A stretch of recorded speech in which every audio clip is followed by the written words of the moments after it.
દોસ્તો, પવિત્ર શ્રાવણ માસ ચાલી રહ્યો છે ત્યારે તમે મહાદેવના તો અનેક મંદિરે ગયા હશો અને મહાદેવના દર્શનાર્થે ગયા હશો, પણ તમે એક વસ્તુ નોટિસ કર્યો હોય તો મહાદેવના મંદિરમાં કાચબો શા માટે હોય છે? શું તમને ખબર છે કાચબાની પૂજા શા માટે કરવામાં આવે છે? જો ન ખબર હોય તો આજનો વિડીયો તમારા માટે છે. આજના વિડીયોમાં આ તમામ બાબતે અમે વાત કરીશું. માટે વિડીયોમાં આગળ વધીએ તે પહેલા આપ હજુ અમારી યુટ્યુબ ચેનલ ઉપર પહેલીવાર આવ્યા છો તો નીચે રહેલું બેલ આઇકન દબાવીને સબસ્ક્રાઇબ કરી લેજો અમારી યુટ્યુબ ચેનલને. અને આ પવિત્ર શ્રાવણ માસના શરૂઆતમાં આપ કમેન્ટ બોક્સમાં હર હર મહાદેવ લખવાનું ચૂકતા નહીં. આજે અમે તમને કાચબાના પૂજા સાથે જોડાયેલી કેટલીક રહસ્યમય વાતો જણાવીશું, માટે વિડીયોમાં અંત સુધી બન્યા રહેજો. ભક્તો, કાચબાનું આધ્યાત્મિક મહત્વ ઘણું જ રહેલું છે, એટલા માટે શિવ મંદિરમાં કાચબાની પૂજા કરવામાં આવે છે.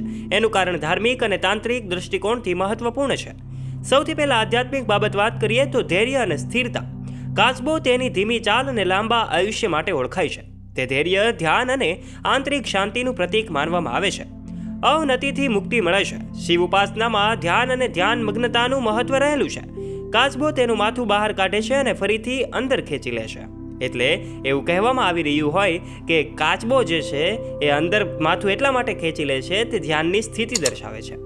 કાચબો વિશ્વના આધાર રૂપે. કેટલાક પુરાણોમાં કહેવાય છે કે ભગવાન વિષ્ણુએ કૂર્મ અવતારમાં કાચબાનું રૂપ ધારણ કર્યું હતું, એટલા માટે પણ આજે મંદિરમાં શિવ ભગવાનના મંદિરમાં કાચબાની પૂજા થાય છે.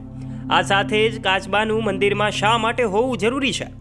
શિવલિંગ નીચે કે સમીપે કાચબાની મૂર્તિ એક વાસણ રૂપે રખાય છે. ધાર્મિક માન્યતાઓ મુજબ કાચબો ભક્તિનો આધાર છે.